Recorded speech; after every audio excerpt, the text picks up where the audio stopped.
আসসালামু আলাইকুম ওরহমতুল্লাহি ওবরকাতুহু নাহমাদুহু ওয়া নুসাল্লি ওয়া নুসাল্লিমু আলা রাসূলিহিল কারীম আম্মা বা'দ। সুপ্রিয় দর্শক শ্রোতা, দেশ ও প্রবাসে যে যেখান থেকে আমাদের দেখছেন এবং শুনছেন, আশা করছি সকলেই ভালো আছেন এবং সুস্থ আছেন। সবাইকে স্বাগত জানাচ্ছি আপনাদের প্রিয় টেলিভিশন চ্যানেল বিজয় টিভির পর্দায় জুমাবাড়ির নিয়মিত আয়োজন পিএইচপি ইসলামের কথায়। সুপ্রিয় দর্শক, আমাদের আজকের আলোচনার বিষয়বস্তু মাহে রমজানের প্রস্তুতি। মাহে রমজান আমাদের দ্বার প্রান্তে এবং মাহে রমজান সেই মহিমান্বিত মাস, যেই মাসকে আল্লাহ রাব্বুল আলামিন বান্দার মুক্তি, বান্দার মাগফিরাত, বান্দার রহমত লাভ এবং বান্দার নাজাত লাভের উপায় বা মোক্ষম সুযোগ হিসেবে দান করেছেন। সেই মাহে রমজানকে ঘিরে আমাদের অনেক প্রস্তুতির বিষয় আছে। আজকে আমরা সেই প্রস্তুতি নিয়ে আপনাদের সামনে আলোচনা করব। সুপ্রিয় দর্শক, এই বিষয়টি নিয়ে আলোচনা করবার জন্য আমাদের সাথে রয়েছেন আপনাদের প্রিয় আলোচক, ঢাকার ঐতিহ্যবাহী দ্বীনি শিক্ষা প্রতিষ্ঠান কাদেরিয়া তৈয়বিয়া কামিল মাদ্রাসার সম্মানিত উপাধ্যক্ষ হযরতুল আল্লাহ মুফতি আবুল কাসেম মোহাম্মদ ফজলুল হক। আসসালামু আলাইকুম রহমতুল্লাহ। ওয়ালাইকুম আসসালাম রহমতুল্লাহি ওয়া বারাকাতুহু। কেমন আছেন মোহতারাম? আলহামদুলিল্লাহ, ভালো আছি। মোহতারাম, মাহে রমজানের প্রস্তুতি নিয়ে আমরা আপনার কাছ থেকে আলোচনা শুনব। শুরুতে বলবেন আমরা এই মাহে রমজানকে ঘিরে কিভাবে প্রস্তুতি গ্রহণ করতে পারি? বিসমিল্লাহির রহমানির রহিম। নাহমাদুহু ওয়া নুসাল্লি ওয়া নুসাল্লিমু আলা হাবিবিহিল কারীম, আম্মা বা'দ। শাহরু রমাদানাল্লাযী উনজিলা ফীহিল কুরআন হুদাল লিন-নাস ওয়া বায়্যিনাতিন মিনাল হুদা ওয়াল ফুরকান ফামান শাহিদা মিনকুমুশ শাহরা ফালইয়াসুম। সাদাকাল্লাহু মাওলানাল আযীম ওয়া বাল্লাগানা রাসূলুহুন নবিয়ুল হাবিবুল কারীম। সম্মানিত দর্শক, পবিত্র মাহে রমাদান রহমত, বরকত, মাগফিরাত এবং নাজাতের মাস একেবারেই আমাদের দোরগোড়ায়। এই মাস আমাদের জন্য আল্লাহর পক্ষ থেকে বিশাল নেয়ামত, এবং সেই নেয়ামতকে কিভাবে কাজে লাগানো যায়, মূলত সেই প্রস্তুতিটাই একজন ইমানদার মুসলমানের সত্যিকার দায়িত্ব এবং কর্তব্য। জি, প্রস্তুতির প্রশ্ন এই জন্য আসে যে এত বড় নেয়ামত একটা আমাদেরকে অতিক্রম করে যদি চলে যায়, অথচ আমরা যদি এই মাসটাকে কাজে লাগাতে না পারি, তাহলে এর চেয়ে বড় আফসোস আর কিছু হতে পারবে না। নবীজি সাল্লাল্লাহু আলাইহি ওয়াসাল্লাম একটি হাদিসে বলেছেন, মান আদরাকা রমাদান ফালাম ইউগফার লাহু। যে ব্যক্তি রমজান পেল কিন্তু সে ক্ষমাপ্রাপ্ত হলো না, তাহলে তার জন্য ধ্বংস। তো এই যে একদিকে রমজান নেয়ামত নিয়ে আসে, অন্যদিকে নেয়ামতকে অবহেলা করার কারণে ধ্বংস। সুতরাং আমাদের ভীষণভাবে সতর্ক থাকা দরকার এবং সতর্কতা অবলম্বন করা দরকার, প্রস্তুতি নেওয়া দরকার। মাহে রমজানকে আমরা কিভাবে রিসিভ করব, কিভাবে আমরা কাজে লাগাবো এবং কিভাবে তার পরিপূর্ণ ফায়দা আমরা ঘরে তুলতে পারবো। এক্ষেত্রে যে বিষয়টা একেবারে মোটা মোটা অক্ষরে বলা চলে, মাহে রমাদান ইবাদতের মাস। সুতরাং ইবাদতের জন্য সামগ্রিক প্রস্তুতি এই মাহে রমাদানের প্রস্তুতি। যারা ইবাদত গুজার বান্দা, এবং সবাই ইবাদত গুজার হওয়া দরকার একজন মুসলিম হিসেবে, তাদের জন্য এই মাহে রমাদানে একেবারে ন্যূনতম একটা রুটিন, একটা প্রস্তুতি থাকা প্রয়োজন, এবং সেই প্রস্তুতিটা হবে শুধু ইবাদতের জন্য। এবং ইবাদত বলতে কিছু কিছু ইবাদত তো রাসূল করিম সাল্লাল্লাহু আলাইহি ওয়াসাল্লাম একেবারেই বেশি করে উম্মতকে স্পষ্ট করে বুঝিয়ে দিয়েছেন যে এই ইবাদতগুলো প্রাইম লোকেশনে থাকবে। যেমন কোরআনে কারীম তেলাওয়াত করতেন পেয়ারা নবী রাসূল করিম সাল্লাল্লাহু আলাইহি ওয়াসাল্লাম, হযরত জিবরাইল শুনতেন, জিবরাইল করতেন, রাসূল করিম সাল্লাল্লাহু আলাইহি ওয়াসাল্লাম শুনতেন পবিত্র মাহে রমাদানে। এটা একটা প্রাইম লোকেশনের ইবাদত। দ্বিতীয় নম্বর প্রাইম লোকেশনের ইবাদত দান সাদকা, রাইট, দান সাদকা। নবীজি সাহাবী নবীর রমজান মাসে দান সাদকার কথা বলেছেন যে আজওয়াদ মিনাল রিহিল মুরসালা। ঝড়ো বাতাস যত ঝড়ো গতিতে যায়, নবীজির হাত থেকে দান রমজান মাসে এর চেয়ে আরও ঝড়ো গতিতে যেত। সুবহানাল্লাহ, প্রাইম লোকেশনে আছে রাসূল করিম সাল্লাল্লাহু আলাইহি ওয়াসাল্লামের। এরপরে আপনার ইতিকাফ আছে, নবীজি তারাবি করতেন, আছে। তারাবি আছে, নবীজি তারাবির নামাজের উৎসাহ দিয়েছেন। মান কামা রমাদান ঈমান ওয়া ইহতিসাবা গুফিরা লাহু মা তাকাদ্দামা মিন যামবি, এই কিয়ামুল লাইল এটাও নবীজি প্রাইম লোকেশনে রেখেছেন, ইফতার সেহরি। মোট কথা, এখন কথা হলো আমাদের এই ব্যস্ত জীবনে আমরা আমাদের ব্যবসা বাণিজ্য অথবা আমাদের চাকরি বাকরি, এটার সাথে আমরা যে আমাদের ইফতার সাহারি তারাবি, এই তেলাওয়াত দান সাদকা, এটাকে কীভাবে আমরা সমন্বয় করব, প্রস্তুতির বিষয়টা মূলত এখানে আসে। দেখুন, যে হাদিসটি আমরা সকলেই জানি, মাহে রমাদানের প্রস্তুতিটা নবীজি কত বেশি গুরুত্ব দিতেন এই হাদিস থেকে বোঝা যায়। রাসূল করিম সাল্লাল্লাহু আলাইহি ওয়াসাল্লাম বলেছেন যে আল্লাহুম্মা বারিক লানা ফি রজব ওয়া শাবান ওয়া বাল্লিগনা রমাদান। আমরা এই হাদিসটাকে সরল অনুবাদ করে ছেড়ে দেই, কিন্তু হাদিসটার যে অ্যাপ্লিকেশন, এটা কেন হলো, নবীজি কেন রজব মাস আসলে এই দোয়াটা করতেন, এই অ্যাপ্লিকেশনটা কিন্তু আমরা উল্লেখ করি না। হে আল্লাহ, রজব এবং শাবানে বরকত দাও এবং রমজান পাই মতো ব্যবস্থা করে দাও। জি। এখন এই দোয়াটা কখন করতেন? রজব মাসে, মানে 2 মাস আগে, রমাদান শুরু হওয়ার 2 মাস আগে থেকে। জি।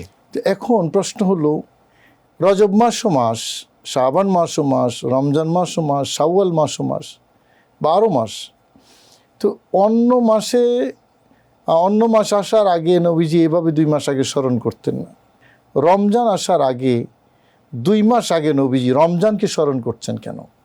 মিনিমাম এই প্রশ্নটা যদি আমরা ছুড়ে দিই, তাহলে কিন্তু আমাদের আজকের আলোচ্য বিষয় আরও বেশি মহিমান্বিত হবে।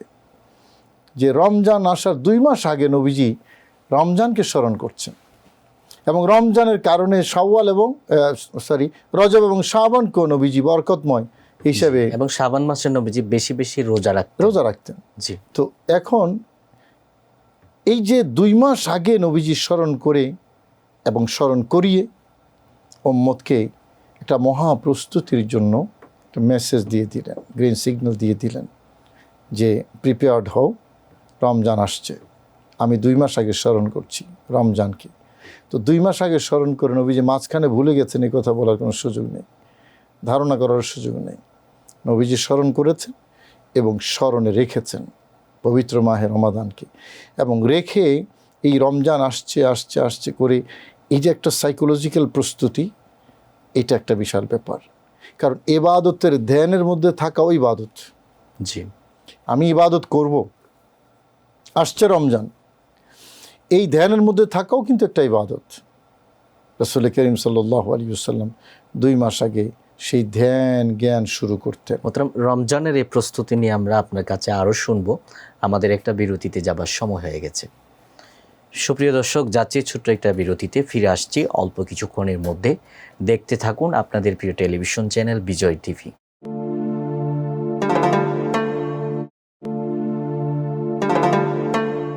সুপ্রিয় দর্শক, ফিরে এলাম বিরতির পর। সবাইকে স্বাগত জানাচ্ছি আবারও আপনাদের প্রিয় টেলিভিশন চ্যানেল বিজয় টিভির পর্দায় জুমাবাড়ির নিয়মিত আয়োজন PHP ইসলামের কথায়। আলোচনা চলছিল রমজান মাসের প্রস্তুতি নিয়ে। রমজান মাসের প্রস্তুতি কতটা গুরুত্বপূর্ণ সেটা নিয়ে কথা বলছিলেন আমাদের মোহতারাম আলোচক হজরতুল আল্লাম মুফতি আবুল কাসেম ফজলুল হক। আমরা মোহতারামের কাছে আবারও চলে যাচ্ছি। মোহতারাম, বিরতির আগে রমজান মাসে যে প্রস্তুতির কথা বললেন এবং সেখানে আপনি শাবান মাসের কথা বলেছিলেন, যে শাবান মাসে প্রিয় নবীজি সাল্লাল্লাহু আলাইহি সাল্লাম বেশি বেশি রোজা রাখতেন। তো শাবান মাসে এই রোজা এবং রমজান মাসের যে রোজা, দুটোর মধ্যে যে সম্পর্ক এবং শাবান মাসের রোজার গুরুত্বটা, এটা নিয়ে আরেকটু ব্যাখ্যা করবেন। হ্যাঁ, খুব সঠিকভাবেই বলেছেন। মাহে রমাদানের প্রস্তুতির জন্যই শাবান মাসের সিয়াম সাধনা করতেন রাসূল করিম সাল্লাল্লাহু আলাইহি ওয়াসাল্লাম। কারণ প্রতিটা কাজের ধরন অনুসারে তার প্রস্তুতির ধরন নির্ধারিত হয়। আমি যে কাজটা আমার মূল কাজ, জি, সেই কাজের ধরন আমাকে বলে দেবে আমার প্রস্তুতিটা কীরকম হবে। একজন মানুষ মার্কেটে যাবে, তার প্রস্তুতি যেটা হবে। একজন মানুষ বিয়েতে যাবে, তার প্রস্তুতি ভিন্ন রকম হবে। একজন মানুষ বিদেশে যাবে, তার প্রস্তুতি অন্যরকম হবে। একজন মানুষ হজে যাবে, তার প্রস্তুতি আরেক রকম হবে। আবার একজন মানুষ খেলতে যাবে, তার প্রস্তুতি অন্যরকম হবে। তো কাজের ধরন অনুসারে প্রস্তুতির ধরন ভিন্ন হয়। কাজটা হলো রমজান মাসের রোজা পালন করা, রমজান মাসের ইবাদত করা। ফামান শাহিদা মিনকুমুশ শাহরা ফালিয়াসুমহু, এই রমজান মাস যারা পাবে তারা যেন রমজানে রোজা রাখে, এটা আল্লাহর অর্ডার। এখন রমজান মাস আল্লাহ সিয়াম সাধনার জন্য দিয়েছেন। তো রমজানের পূর্ব প্রস্তুতি হিসেবে শাবান মাসে কোন ধরনের প্রস্তুতি হবে? অবশ্য রোজার প্রস্তুতি হবে। রোজার প্রস্তুতি রোজা দিয়ে হবে। এবং সে কারণেই হযরত আয়েশা সিদ্দিকা রাদিয়াল্লাহু তাআলা আনহা হাদিসের মধ্যে, সহিহ বুখারীর হাদিসে বলেছেন যে মা রাআইতু রাসূলুল্লাহি সাল্লাল্লাহু তাআলা আলাইহি ওয়াসাল্লাম আকসারা সিয়ামান মিনহু ফি শাবান। নবীজি শাবান মাসে যতটা রোজা রাখতেন অন্য 11 মাসে অতটা রোজা রাখতেন না, রমজান ব্যতীত। রমজান ব্যতীত। তাইলে এটা কেন করতেন? কারণ মূল কাজটা হলো রমজান মাসের সিয়াম সাধনা। সুতরাং সিয়াম সাধনাই বলে দিচ্ছে তার প্রস্তুতিটাও সিয়াম সাধনা দিয়ে হবে। শুরুটা হয়েছে মনস্তাত্ত্বিক একটা স্মরণ দিয়ে, আল্লাহুম্মা বারিক লানা ফি রজব ওয়া শাবান শুরু করেছেন, যে 2 মাস আগেই আমার এই প্রস্তুতিটা। শাবান মাসে এসে নবীজি স্মরণের সাথে মাহে রমজানকে সিয়াম সাধনা দিয়ে বরণও শুরু করেছেন এবং এত বেশি রোজা পালন করতেন শাবান মাসে, বিশেষ করে শেষ 15 দিন শাবান মাসে নবীজি একেবারে মুয়াসালাত রোজা রাখতেন রমজান মাসের সাথে মিলিয়ে। এটা মূলত মাহে রমজানের প্রস্তুতির জন্য। এবং মাহে রমজানের নিয়ামতের কারণে শাবান মাসের সিয়াম সাধনাও এটাও কিন্তু দামি এবং মহিমান্বিত হয়ে গেছে। সে কারণে নবীর জীবন থেকে আমরা রমজানের যেই প্রস্তুতির শিক্ষাটা পাই, সেই শিক্ষাটা নবীজি আমাদেরকে দিয়েছেন, প্রথমত স্মরণ করে, দ্বিতীয়ত সিয়াম সাধনা করে। কারণ হঠাৎ করে আমি রমজান মাসের 1 তারিখ রোজা শুরু করলাম, তো একটা শারীরিক অ্যাডজাস্টমেন্টের ব্যাপার আছে। তো আগেই শারীরিক অ্যাডজাস্টমেন্টটা যদি আগেই তৈরি হয় 5-10 দিন আগে, জি, তাইলে রমজান মাসের রোজাটা আর খুব একটা গায়ে লাগবে না। নবীজি এই সাইন্টিফিক কারণেই শাবান মাসে রোজা রাখতেন। এটা তো রোজার কথা, কিন্তু স্মরণের বিষয়টা আমার কাছে আরও গুরুত্বপূর্ণ মনে হয়। কারণ একজন মানুষ যখন ডিটারমাইন্ড হবে যে আমি এই কাজটা করব, যেটাকে আমরা কসদ এবং নিয়ত বলে থাকি, রমজান মাসের রোজা যখন আমার মকসুদ হবে ধ্যানে এবং জ্ঞানে, তখন আমি সেই রোজাটা পালন করার জন্য আমি ভেতরে বাহিরে প্রস্তুতি নেব। যেমন আমি ঢাকা থেকে চিটং যাব ফ্লাইটে, আমি ভাবছি যে আমার আধা ঘন্টা আগে ডোমেস্টিকে ঢুকলেই চলবে। কিন্তু আমি ঢাকা এয়ারপোর্ট থেকে যদি আমি সৌদি আরব যাই, মিশর যাই ইন্টারন্যাশনাল ফ্লাইটে, তখন কিন্তু আমি বাধ্য হয়ে আমাকে মিনিমাম 4-5 ঘন্টা আগে এয়ারপোর্টে ঢুকতে হবে। যদিও ইনস্ট্রাকশন থাকে 6 ঘন্টা আগে ঢোকা। তাহলে দুটাই তো ফ্লাইট, একটা চট্টগ্রাম যাবে আর একটা সৌদি আরব যাবে। তো দুটার জন্য আমার যেই প্রস্তুতি এটা কিন্তু ভিন্ন হবে। তো এই যে ডিটারমিনেশন যেটা, এইটা একটা গুরুত্বপূর্ণ কর্ম সম্পাদনের ক্ষেত্রে। একজন মানুষ যখন মাহে রমজানে রোজা রাখবে, 30টা রোজা রাখবে, তারাবি পড়বে, তেলাওয়াত করবে, জিকির আজকার করবে, তাহাজ্জুদ পড়বে, ইফতার সেহরি ঠিকমতো করবে, এই যখন তার কাজের প্রাইম লোকেশনে এই ইভেন্টগুলো চলে আসবে জীবনের এই মাসে, তখন সে বাধ্য হয়ে তার মানে দিনের বেলার যে কর্মব্যস্ততা, সেখানে কিছু তাকে চেঞ্জ আনতেই হবে, কিছু চেঞ্জ আনতেই হবে তাকে। জি, এবং এটা একটা অপরিহার্য এই চেঞ্জটা আনা। তো রসুল করিম সাল্লাল্লাহু আলাইহি ওয়াসাল্লাম সেই প্রস্তুতির কথা হাদিসে বলে গেছেন যে পবিত্র মাহে রমাদানের জন্য সামগ্রিক প্রস্তুতি গ্রহণ করো। তো আমরা এই প্রস্তুতিটা বহু মানুষের মধ্যে আমরা দেখি না, বহু মানুষের মধ্যে, অথচ এটার একটা প্ল্যানিং দরকার মানুষের। সেই প্ল্যানিংটা আমি দেখুন, অন্য সময় যদি 8টা থেকে 5টা পর্যন্ত অফিস থাকে, রমজান মাসে কিন্তু আমি 8টা 5টা না বা 9টা 5টা করতে পারবো না। রমজান মাসে আমাকে তারও আগে বের হতে হবে, আমার বাসায় গিয়ে ইফতার করতে হবে, ইফতারের পরে মসজিদে গিয়ে জামাতে নামাজ পড়তে হবে, এরপরে বাসায় এসে আবার কিছুক্ষণ পরে আবার তারাবিতে যেতে হবে। যদি আমরা এগুলোকে গুরুত্ব দেই, আর যদি কেউ গুরুত্ব না দেয় নাউযুবিল্লাহি মিন যালিক, তাহলে তার জন্য তো সাদা কালো সবই সমান। তো আমরা যেই প্রস্তুতির কথা আজকে আলোচনা করছি, সেই প্রস্তুতিটা যদি এরকম হয়, নবীজি বলেছেন যে মানে মান হুরিমা খাইরুহু ফাকাদ হুরিমাল খাইরা কুল্লাহ। মাহে রমাদানের যেই খৈরিয়ত আছে, যে নিয়ামত আছে, এই নিয়ামত থেকে যদি কেউ বঞ্চিত হয়, তাহলে ধরে নিতে হবে সে আল্লাহর সমুদয় নিয়ামত থেকে বঞ্চিত হয়ে গেছে। মোহতারাম, এখান থেকে আপনার কাছে আরও শুনবো আমরা, আমাদের একটা বিরতিতে যেতে হচ্ছে। সুপ্রিয় দর্শক, যাচ্ছি ছোট্ট একটা বিরতিতে, ফিরে আসছি অল্প কিছুক্ষণের মধ্যে। দেখতে থাকুন আপনাদের প্রিয় টেলিভিশন চ্যানেল বিজয় টিভি।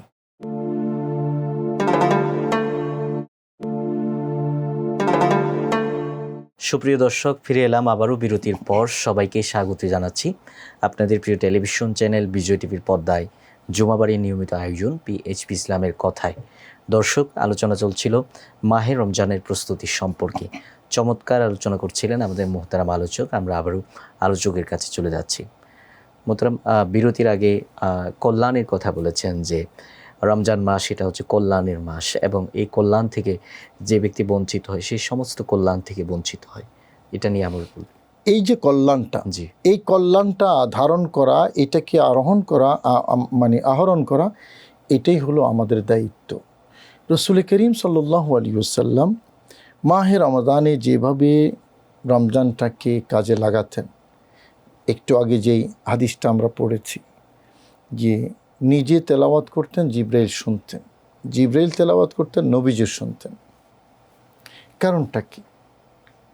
নবীজি যেখানে কোরআন কারীম আল্লাহ নিজেই বলেছেন যে লা তুহাররিক বিহি লিসানাক, জি, লা তুহাররিক বিহি লিসান ইন্না আলাইনা জামআহু ওয়া কুরআনা ফাইজা ক্বারানাহু ফাত্তাবি' কুরআনা। আপনি মানে ঠোঁট বেশি করে নাড়াবেন না কোরআন মুখস্থ করার জন্য, কারণ আপনার সিনার মধ্যে কোরআন বসিয়ে দেয়া এটা আমার দায়িত্ব, সুবহানাল্লাহ। এবং আমি পড়িয়ে দেব আপনাকে। সানুকরিউকা ফালা তানসা, আমি এমনভাবে পড়িয়ে দেব যে আপনি আর ভুলে যাবেন না। এত কিছুর পরেও রাসূল করিম সাল্লাল্লাহু আলাইহি ওয়াসাল্লাম কোরআন কারীম নিয়ে এই যে মহাপরিকল্পনা, কতটা সময় সেখানে দিতেন নবীজির জীবনের পবিত্র মাহে রমাদানের তেলাওয়াতের জন্য, এবং কতটা গুরুত্ব দিতেন ফেরেশতাদের সরদার জিব্রাইল, কুল কায়নাতের সরদার পেয়ারা নবী রাসূল করিম সাল্লাল্লাহু আলাইহি ওয়াসাল্লাম কী করছেন? কোরআনে কারীমের তেলাওয়াত মানে ক্রস ডিসকাশন করছেন। একজন পড়ছেন তো আরেকজন শুনছেন, আরেকজন শুনছেন তো পড়ছেন তো আর উনি শুনছেন। এই হলো নবীর জীবনের আদর্শ। এখন আমাদের কাছে প্রশ্ন যে আদৌ কোরআনে কারীম তেলাওয়াত করার সময় কি আমাদের জীবনে আছে? এবং বিশেষ করে মাহে রমাদানে, যে মাসে কোরআনে কারীম নাজিল হয়েছে, হ্যাঁ, প্রস্তুতিটা এই জায়গায় যে প্রত্যেককেই মেন্টাল প্রিপারেশন নিতে হবে যে আমি এই রমজান মাসে 24 ঘন্টায় আমি মিনিমাম 1 ঘন্টা, হতে পারে আধা ঘন্টা, হতে পারে 1 ঘন্টা, আমি কোরআনে কারীম তেলাওয়াত করব। এটা যদি ইচ্ছার মধ্যে থাকে, এটা যদি নিয়ত থাকে, তাহলে তিনি সেভাবে ওনার রুটিনটাকে সাজাবেন। শাহরু রমাদান আল্লাযী উনজিলা ফীহিল কোরআন। এখন আরেকটা, যেটা একটা গুড কালচার আমাদের দেশে আছে, আমি এটাকে খুব বেশি অ্যাপ্রিসিয়েট করি, আমাদের গ্রাম্য সমাজে এমনকি শহরের মধ্যেও আমি বহু পরিবার দেখেছি যারা এই ধারণা পোষণ করে যে মাহে রমজানে কোরআন খতম দিতে হয় এবং কোরআন খতম করাতে হয়। জি, কোরআন খতম দেয়া, কোরআন খতম করানো এখনো গ্রামে গঞ্জে গ্রামে-গঞ্জে আছে। জি, এবং সেক্ষেত্রে গ্রামের হুজুর বা আলেম ওলামা, মসজিদের ইমাম মুয়াজ্জিন যারা আছে ওনাদেরকে সে কাজে ব্যবহার করা হয় এবং নিজেরাও পড়ে। যেদিন খতমটা করানো হয় সেদিন হুজুরকে একটা তালিকা দেওয়া হয় যে হুজুর অমুকে এক খতম, অমুকে এক খতম, অমুকে এক খতম, অমুকে এক খতম দিয়েছে, তাই না? এই কালচারটা এবং এই যে বিশ্বাসটা এবং মাহে রমাদানের প্রতি এই সম্মান বোধ, এটাকে আমি সর্বোচ্চ মানের অ্যাপ্রিসিয়েট করি। এ কোরআন খতম করানো, কোরআন খতম করা, এগুলাকে যারা বেদাত বলে আমি সবসময় বলি এরা হলো অন্ধ। জি, এরা বুদ্ধি প্রতিবন্ধী, এরা ধর্ম প্রতিবন্ধী, এদের মধ্যে অন্ধত্ব আছে। এগুলাকে যত বেশি উৎসাহিত করা যায় দ্বীনের তত বেশি লাভ, আর যত বেশি বেদাত বলে নিরুৎসাহিত করা যায় তত বেশি শয়তানকে খুশি করা যায়, কারণ শয়তান খুব খুশি হয়ে যায় এবং শয়তানের কাজটা তারাই করে। একজন মানুষ যখন এই বিশ্বাস লালন করে যে রমজান মাসে কোরআন খতম করতে হয়, তো কি করে? মা এক খতম করে, বাবা এক খতম করে, মেয়েরা এক খতম করে, ছেলেরা এক খতম করে বাস কোরআনকে, এবং একজন আরেকজনকে জিজ্ঞেস করে যে তোমার কতটুকু হয়েছে আজকে পর্যন্ত? আমার 15 পারা হয়েছে। আরেকজন বলে আমার 16 পারা হয়ে গেছে। আরেকজন আরে আমার 20 পারা হয়ে গেছে। এই যে একটা প্রতিযোগিতা, এটা একটা মধুর প্রতিযোগিতা, কিন্তু এটা কিন্তু কোরআনের নির্দেশনা যে তোমরা ভালো কাজের মধ্যে প্রতিযোগিতা করো। তো এখন এই প্রতিযোগিতাটা মাহে রমজানে কোন বিশ্বাস থেকে এসেছে? ওই যে ডিটারমিনেশনের কথা বললাম, তার নিয়তের কথা বললাম, এবং এই যে একটা বিশ্বাস পবিত্র মাহে রমাদানের প্রতি যে মাহে রমজানে এই কাজগুলো করতে হয়, যার কারণে টাইমটাকে বের করেই যখনই একটু সময় পায় অজু করে বসে যায়। ঠিকমতো তেলাওয়াতও করতে পারে না, কিন্তু তারপরও কোরআন কারীম খতম করছে। এটাকে আমি অ্যাপ্রিসিয়েট করি। এবং শহরের মধ্যে এখন এরপরে 1 জন 2 জন 5 জন 10 জন হুজুর ডেকে এনে যখন কোরআন কারীম খতম করা হয়, সেখানে কি করে আপনার ঘরের ছোট বাচ্চারা বসে, তারা শুনে, তারা পড়ে, তারা একসাথে বাস মাহে রমজানকে তাদের কাছে আমরা মহান করে উপস্থাপন করলাম। এই ছোট বাচ্চাটাকে, নিউ জেনারেশনকে, কি মাহে রমজান কীরকম? এরকম রমজান মাসে কোরআন খতম করতে হয়, রমজান মাসে খাওয়াতে হয়, ইফতার করাতে হয়, মেহমান দাওয়াত দিতে হয়, সাদাকা করতে হয়। এই যে ইসলামের সৌন্দর্যটা আমরা তুলে ধরছি, এটাই হলো মানে আসল কাজটা, এটা আনন্দের কাজ। তো এই কোরআন কারীমকে নিয়ে রাসূল করিম সাল্লাল্লাহু আলাইহি ওয়াসাল্লামের ওই যে আয়োজন জিবরাইল সহ, এটারই মূলত একটা এক্সটেন্ডেড রিফ্লেকশন আমাদের সমাজে আমরা দেখতে পাই, এবং খুবই চমৎকার এটা, শহর এবং গ্রাম সব জায়গায়। হ্যাঁ, এখন কিছু আধুনিকতার ছোঁয়া লেগেছে কোথাও কোথাও। ওই আধুনিকতার ছোঁয়া, কথিত আধুনিকতা আর কি, কথিত আধুনিকতার ছোঁয়া যেখানে লাগে ওখানে এগুলো আস্তে আস্তে এই সুন্দর ভালো ভালো কালচারগুলো উঠে যায়। আচ্ছা, এটা তো গেলে কোরআন কারীমের কথা। এরপরে ইতিকাফের কথায় যদি আসি, প্রস্তুতির কথা, যখন একজন মানুষ নিয়ত করবে যে আমি রমজান মাসে শেষ 10 দিন ইতিকাফ করব, তখন কিন্তু তার প্রস্তুতিটাও সেরকম হতে হবে আগে থেকে যে আমি আমার অফিসটাকে গুছিয়ে নেব, আমার চাকরি যদি থাকে প্রফেশনাল যেখানে আছে আমি সেটা গুছিয়ে নেব, আমি ইতিকাফে বসবো। রমজানের প্রস্তুতি সম্পর্কে আমরা আরও শুনবো আপনার কাছে। আমাদের একটা বিরতিতে যাবার সময় হয়ে গেছে। সুপ্রিয় দর্শক, যাচ্ছি ছোট্ট একটা বিরতিতে, ফিরে আসছি অল্প কিছুক্ষণের মধ্যে। দেখতে থাকুন আপনাদের প্রিয় টেলিভিশন চ্যানেল বিজয় টিভি।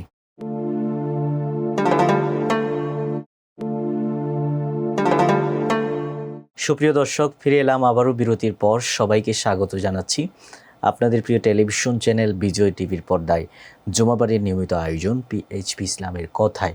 সুপ্রিয় দর্শক, আমাদের আজকের আলোচনার বিষয়বস্তু, যে বিষয়ে আলোচনা চলছিল সেটি হচ্ছে মাহে রমজানের প্রস্তুতি।